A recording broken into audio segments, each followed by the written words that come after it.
Nabani ka oiraba no yani na tawdoi sida. Ani da bang ho. 1 2 3. Wow. To ma'am akhoi hoji na pi phoi rebako. Aina siga phoidana siga lai akhoi mama ada phoiri. Ima isagi na pi phoi bagi manunga jiti leitre. Wari sana na.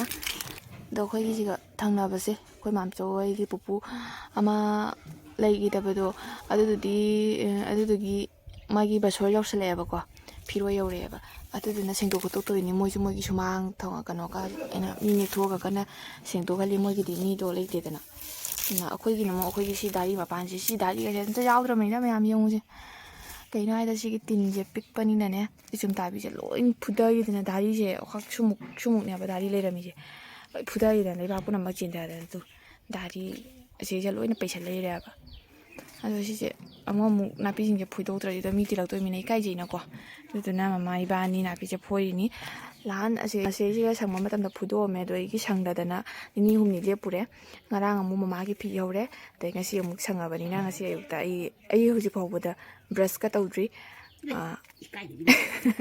tawde ai huji brush tawdri ba da mama ga phoido lo ga anu se thokda brush tawrane aduga Pusing hari ke biar mapan makai tare, ano aja sih pun itu do mayam ayam mama ko wari sana na napi phoi minare bako aduga nusa se aidi nusa se sonda tagi do mina nusa se sum haidi kana to badu jade nusa se phoi bana hajala pani sum nusa tare bako amra ado ipi ko paga kana napi ko phoi ne ado dei video da halak tre bako ado ni mayam ado khoi gi phaklang se khara ignore to biu bako mayam dari se yadre khatang ngai rabani phaklang je kinda ga ba ado bako khoi le ni do finally khoi napi phoi ba lore ni ne ga mama kana phama wari sana le hori aina somda khara ga leye napi phoi ga da bako sumang da khoi thangna ba karak tane se napi khara hoi ja lei pambi su hobani lei je myam ngau sing ge loi ta le si sing su phoido ke bako si su phoido ani ai hoji phoirami ne bako ni mayam loira si su imai cha changna thapok sumina bai je nungai bani natra atuka hoji phoi ga da bai bo sen ki jenam gi makhong da hori sing je sida lei ba hori sing je ase mu phoi da toine ba ngwa singam ga drang moi to di khangde Hꯧzik asi mafamsiga pot khara thage na ne si mafamse hangkai ge tawini hokai tokhai doine ba to ai huji luja jingai da tokhai ramani ba ko napi du di nungdin da forasu forani do mayam ina leibak tawri je mamang ta jong na leibak tawri ba son makha da tawri je ko si mafam je huji kolya wai thari ne ba do si taw ma tan da inda jaw da hai ne agi mathaki si aina tawri mafam je tang tawbi ram wai na ado ma thabok to sang da na ne taw je ba to taw da ba ai ma ngona ngai de ma ju thabok to sang da bani na ai dum taw thoge aina angam ba dum tap na tawra ge aina thabok pu nu pa ba leibra nu pi hai ba leibra aina do to khwang di da ba na mayam nu pa gi thabok ni na ado huji ki ona di sumu jale ku ko da ba wali phudi gom hunge to ina ba do khara mana Tilau hunjannya, sekali tilau maru ni biji jeko, ada si hunjan tu ini, kup kata kata wale, hayang amu kup halage, singa hakang jasa nuba, wale me am. Itu sarang sih kan isingi supply kin bagi magi, aku lagi hinggon do oil apa moi food kuntra kadang pi hai, ada tu dia isu tu moi na subuh tu mati yang kerap pang selami bahai, di moi na tahu tu dia tu kucing bujang tahu ramina, do isu jangan agak suntuk selai do aku bisu isu kan na pangi mangam dia apa jo se thangat pa do thangat apa kan na honari ini tahu na bahai na, do di du tahu ngai sih tu aku mama na moi chan moi mi ni tani apa suri pa do moi chan apa kita bus tahu bira. Lu jadi ke?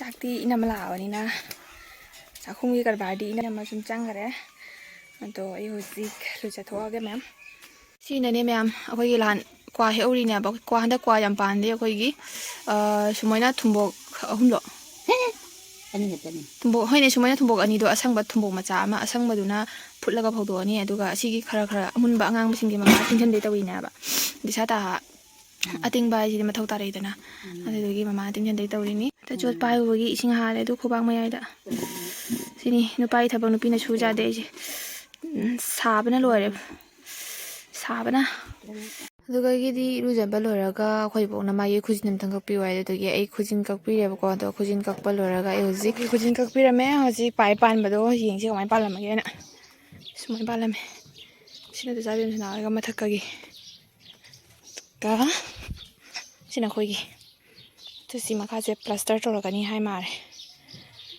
sida pan lam me sumai na ꯑꯗꯩ ꯃꯌꯥꯝ ꯑꯩ ꯚꯤꯗꯤꯑꯣꯗꯤ ꯂꯧꯖꯍꯧꯗ꯭ꯔꯦ ꯆꯥꯛ ꯆꯥꯕꯒꯤ ꯏꯁꯩ ꯆꯪꯉꯒ ꯑꯩ ꯆꯥꯛ ꯆꯥꯊꯣꯛꯑꯦꯕ ꯑꯗꯨꯒ ꯑꯩ ꯉꯥꯏꯍꯥꯛ ꯄꯣꯊꯥꯔꯒ ꯑꯩ ꯑꯃꯨꯛ ꯁꯤ ꯀꯨꯞꯍꯟꯕꯒꯤ ꯊꯣꯛꯂꯛꯏꯅꯦꯕꯀꯣ ꯁꯤ ꯀꯨꯞꯍꯜꯂꯤꯅꯦꯕ ꯑꯩꯅ ꯁꯤꯗꯣꯔꯦ ꯁꯤ ꯀꯨꯞꯍꯟꯕꯗ ꯇꯨ ꯏꯁꯤꯡ ꯍꯥꯜꯂꯤꯁꯦ ꯎꯔꯕ ꯁꯦ ꯁꯤ ꯖꯥꯅ ꯁꯟꯗꯥ ꯍꯣꯏꯁꯜꯂꯛꯑꯦ ꯑꯩ ꯁꯟꯗꯥꯒꯤ ꯂꯣꯏꯁꯜꯂꯦ ꯑꯗꯣ ꯏꯅꯝꯃꯅ ꯂꯥꯏ ꯊꯥꯎꯃꯩ ꯊꯥꯜꯂꯝꯃꯦ ꯁꯤꯗ ꯃꯩꯔꯥꯒꯤ ꯊꯥꯡꯃꯩ ꯊꯥꯜꯂꯝꯃꯦ ꯏꯅꯝꯃꯅ ꯁꯤ ꯂꯩꯌꯦ ꯁꯤꯔꯦ ꯃꯌꯥꯝ ꯃꯥꯒꯤ ꯃꯇꯝ ꯂꯣꯏꯔꯛꯑ ꯃꯥꯜꯂꯦ ꯏꯁꯤꯡꯗꯤ ꯐꯅ ꯌꯥꯝ ꯆꯥꯏꯕꯅꯤ ꯑꯗꯨꯁꯨ ꯌꯥꯗ꯭ꯔꯦ ꯑꯩ ꯍꯩꯖꯗ꯭ꯔꯦ ꯌꯦꯡꯉꯨꯁꯦ ꯈ꯭ꯋꯥꯡꯗ ꯅꯞꯄꯤꯁꯦ ꯌꯦꯡꯉꯨ ꯈ꯭ꯋꯥꯡꯗ ꯅꯞꯄꯤꯕ ꯈ꯭ꯋꯥꯡꯗ ꯈ꯭ꯋꯥꯡꯗ ꯅꯞꯄꯤꯅꯤ ꯑꯗꯨꯗꯩꯗꯤ ꯑꯩꯈꯣꯏ ꯍꯧꯗꯣꯡꯒ ꯉꯥꯏꯍꯥꯛ ꯂꯛꯅꯔꯝꯃꯦ ꯑꯗꯨꯗꯒꯤ ꯇꯥꯇꯣꯟꯒꯤ ꯀꯦꯟꯗꯜ ꯁꯥꯅꯤ ꯍꯥꯏ ꯑꯗꯨꯗꯨꯒꯤ ꯑꯩ ꯚꯤꯗꯤꯑꯣ ꯂꯧꯕ ꯆꯠꯂꯤꯅꯦꯕꯀꯣ ꯃꯌꯥꯝꯗꯣ ꯑꯩ ꯃꯌꯥꯝꯗ ꯌꯦꯡꯍꯜꯂꯛꯀꯦ ꯁꯤ ꯌꯦꯡꯉꯨꯁꯦ ꯁꯨꯃꯥꯏꯅ ꯀꯦꯟꯗꯜ ꯁꯥꯗꯣꯏꯅꯤꯁꯦ ꯀꯦꯟꯗꯜ ꯁꯥꯕꯒꯤ ꯃꯥꯒꯤ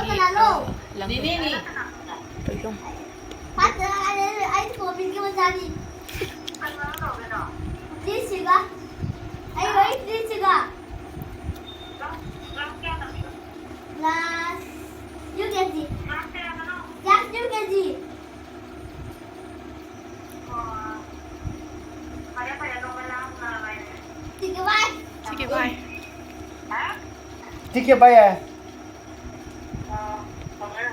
बराबर चा ꯁꯤꯅꯤ ꯃꯌꯥꯝ ꯁꯤꯒ ꯂꯩꯔꯦ ꯀꯦꯟꯗꯜꯒꯤ ꯂꯪ ꯑꯗꯨꯒ ꯁꯨꯃꯥꯏꯅ ꯌꯦꯠꯁꯟꯕ ꯃꯥꯏꯁꯦ ꯌꯦꯠꯁꯟꯕꯒꯤꯗꯣ ꯃꯑꯣꯡꯗꯣ ꯁꯨꯃꯥꯏꯅ ꯌꯦꯠꯁꯜꯂꯦ ꯑꯁꯤꯅ ꯌꯦꯠꯁꯟꯅ ꯂꯣꯏꯕꯗꯣ ꯑꯗꯨꯒ ꯁꯤꯒꯤ ꯃꯈꯨꯟꯁꯤꯗ ꯀꯦꯟꯗꯜꯒꯤ ꯃꯥꯒꯤ ꯃꯍꯤꯗꯣ ꯍꯩꯗꯣꯏꯅꯦꯕ ꯁꯥꯍꯜꯂꯒ ꯑꯗꯩ ꯀꯦꯟꯗꯜ ꯂꯣꯏꯔꯛꯇꯣꯏꯅꯤ ꯍꯧꯖꯤꯛ ꯗꯤꯋꯥꯂꯤ ꯃꯄꯥꯟ ꯌꯧꯔꯛꯑꯃꯤꯅ ꯌꯥꯝ ꯀꯟꯅ ꯍꯣꯠꯅꯖꯔꯤ ꯍꯧꯖꯤꯛ ꯃꯌꯥꯝ ꯄꯥꯟꯕꯒꯤ ꯎꯠꯆꯔꯛꯑꯒꯦ ꯑꯩ ꯄꯥꯎ ꯅꯪ Where is Rameswaram?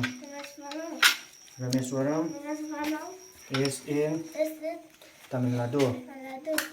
Is in Tamil Nadu.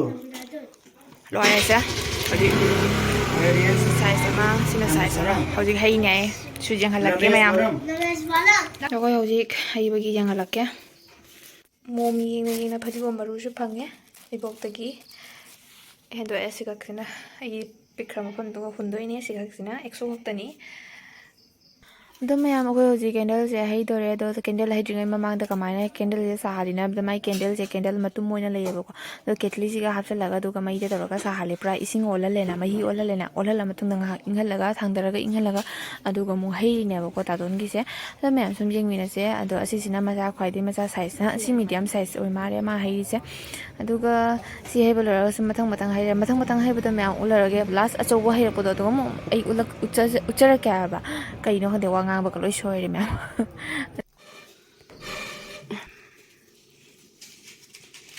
ꯀꯟꯅ ꯍꯣꯠꯅꯔꯤ ꯀꯥꯟꯗ ꯁꯣꯏꯗꯦ ꯅꯪꯅ ꯑꯣꯏꯁꯤꯜꯂꯛꯄ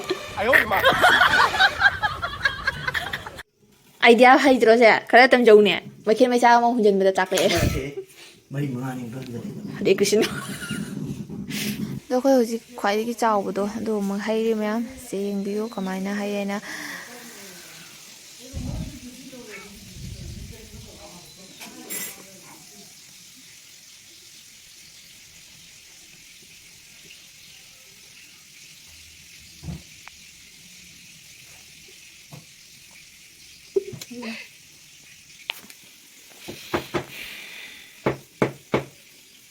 ꯁꯥꯕ ꯌꯦꯡꯍꯟꯕ ꯂꯣꯏꯔꯦ ꯃꯃꯥ ꯀꯧꯔꯨꯈꯤꯒꯦ ꯑꯗꯣ ꯃꯃꯦ ꯎꯔꯔꯣꯏ ꯄꯥ ꯏꯟꯁꯣꯟꯕꯤ ꯑꯅꯤꯁꯦ ꯌꯦꯡꯉꯨ ꯏꯟꯁꯣꯟꯕꯤ ꯑꯅꯤꯅ ꯏꯟꯁꯣꯟꯕꯒꯤ ꯚꯤꯗꯤꯑꯣ ꯌꯦꯡ ꯂꯩꯔꯝꯃꯤ ꯅꯨꯃꯤꯠ ꯂꯩꯒ ꯑꯩꯒꯅꯤꯗꯣ ꯏꯁ ꯅꯕꯥꯅꯤꯒ ꯑꯣꯏꯔꯕ ꯅꯣꯏ ꯑꯅꯤꯅ ꯇꯧꯗꯣꯏꯁꯦ ꯁꯤꯗ ꯐꯅꯦꯛꯀ ꯇꯥꯒꯦ ꯍꯣ ꯐꯅꯦꯛ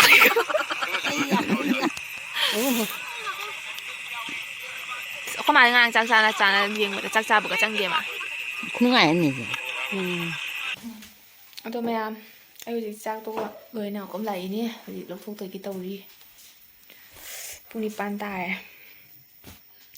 ꯉꯁꯥꯏ ꯇꯧꯔꯤꯗꯣ ꯄꯨꯡ 5ꯒꯤ ꯑꯗꯨꯋꯥꯏꯗ ꯅꯠꯇ꯭ꯔꯥ ꯇꯥꯇꯣꯟ ꯍꯧꯖꯤꯛ ꯂꯧꯊꯣꯛꯇꯣꯏꯅꯦꯕꯀꯣ ꯂꯧꯊꯣꯛꯑꯒ ꯄꯦꯀꯦꯠ ꯇꯧꯕꯩꯗꯨꯁꯨ ꯌꯦꯡꯍꯜꯂꯛꯑꯒꯦ ꯌꯦꯡꯃꯤꯟꯅꯁꯤ ꯍꯧꯖꯤꯛ ꯂꯧꯊꯣꯛꯇꯣꯔꯦ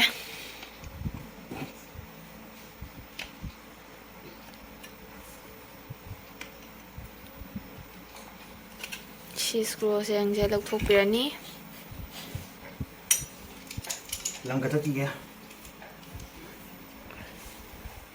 ꯄꯨꯔꯥ ꯃꯊꯟꯗ ꯀꯛꯏꯕ. ꯋꯥꯎ.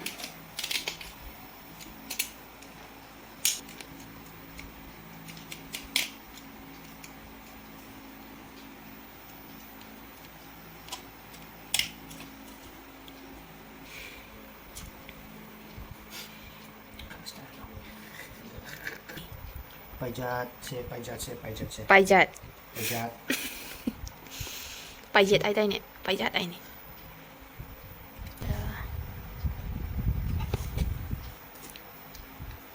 ꯑꯁꯤꯒꯤ ꯃꯣꯒꯤ ꯃꯊꯤꯁꯦ ꯃꯥꯡꯍꯟꯗꯦ ꯑꯀꯣꯝꯕꯁꯤꯗ ꯍꯥꯞꯆꯜꯂꯤꯅꯤ. ꯑꯃꯨꯛ ꯁꯥꯍꯜꯂꯒ ꯑꯃꯨꯛ ꯍꯩꯗꯣꯏꯅꯦꯕ.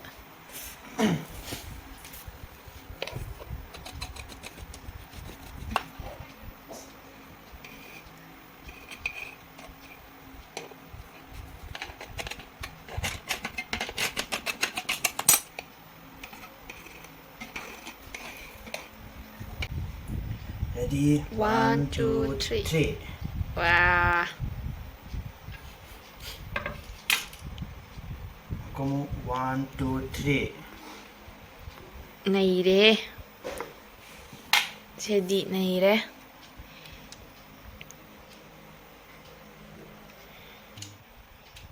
Jadi ngahaleraga amko packeting tawgini. ꯑꯗꯣ ꯍꯧꯖꯤꯛ ꯑꯁꯤꯁꯦ ꯀꯛꯑꯦꯕꯀꯣ. ꯑꯗꯣ ꯀꯛ ꯂꯣꯏꯔꯒ ꯑꯁꯤꯒꯤꯗꯤ ꯎꯠꯂꯔꯣꯏ. ꯁꯤ ꯁꯦꯝ ꯁꯨꯃꯥꯏꯅ ꯍꯥꯡꯗꯣꯛꯇꯣꯏꯅꯤ. ꯑꯗꯨꯒ ꯄꯦꯀꯦꯖꯤꯡ ꯇꯧꯕꯒꯤ ꯃꯑꯣꯡ ꯑꯃꯨꯛ ꯎꯠꯂꯛꯑꯒꯦ. ꯍꯧꯖꯤꯛ ꯃꯥ ꯑꯃꯃꯝ ꯇꯧꯗꯅ ꯀꯛꯏ. ꯁꯤꯅ ꯑꯆꯧꯕ. 1, 2, 3. ꯂꯣꯏꯁꯟꯗꯅ ꯍꯧꯖꯤꯛ packaging ꯇꯧꯗꯣꯔꯦ. Angba ama. Angba ama. Angba ama. Ama angba mukha da ngam jawdu kan. Han am atopa mi kuidu te.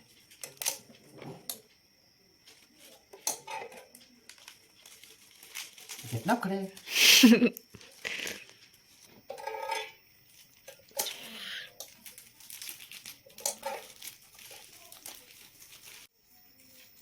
ꯑꯃꯈꯛ. ꯁꯤꯅ ꯃꯤꯗꯤꯌꯝ ꯁꯥꯏꯖꯇ. 15. Tara. 10. 10ꯗ 10.